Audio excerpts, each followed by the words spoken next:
तो एक बहुत ही कांटे की टक्कर वाले टूर का अब आ गया है आखिरी पड़ाव, जहां टी20 सीरीज का पहला मैच सिर्फ एक गेम नहीं बल्कि दो अलग अलग क्रिकेटिंग फिलॉसफी की जबरदस्त जंग है।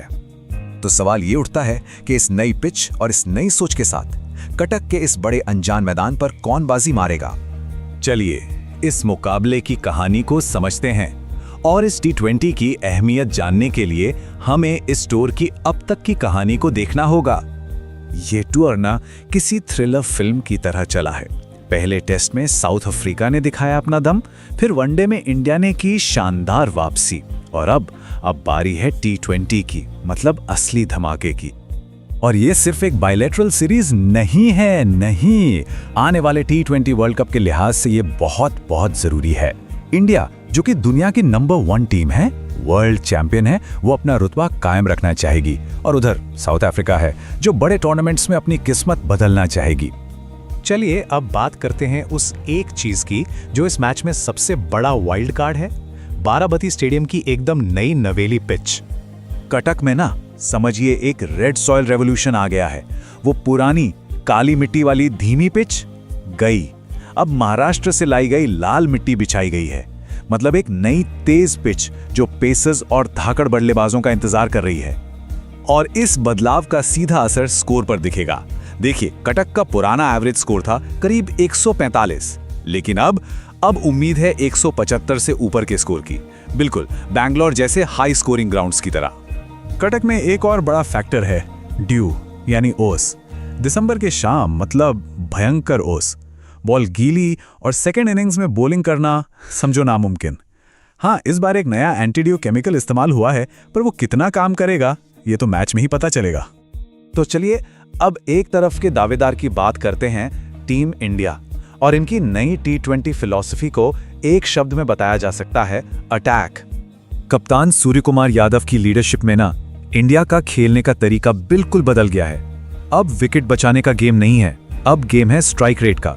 मतलब 30 बॉल पर 40 से कहीं बेहतर है 15 बॉल पर 35 बना दो, बस काम खत्म। और इस नई सोच का पोस्टर बॉय कौन है? अभिषेक शर्मा। उनको एक ही काम दिया गया है, पहली बॉल से अटैक करो। अभिषेक शर्मा कितने खतरनाक हैं इसका अंदाजा इस बात से लगाइए, वो 2025 में 100 से ज्यादा टी20 6 लगाने वाले पहले भारतीय बल्लेबाज बन गए हैं। ये नंबर ही बताता है कि वो किस माइंडसेट से खेलते हैं। इंडिया के इस यंग और अटैकिंग टीम को और मजबूत बनाने के लिए कुछ बड़े नाम भी वापस आ गए हैं। शुभमन गिल, हार्दिक पांड्या और वरुण चक्रवर्ती। ये अनुभवी खिलाड़ी टीम को वो जरूरी बैलेंस देते हैं। अच्छा, अब बात करते हैं चैलेंजर्स की।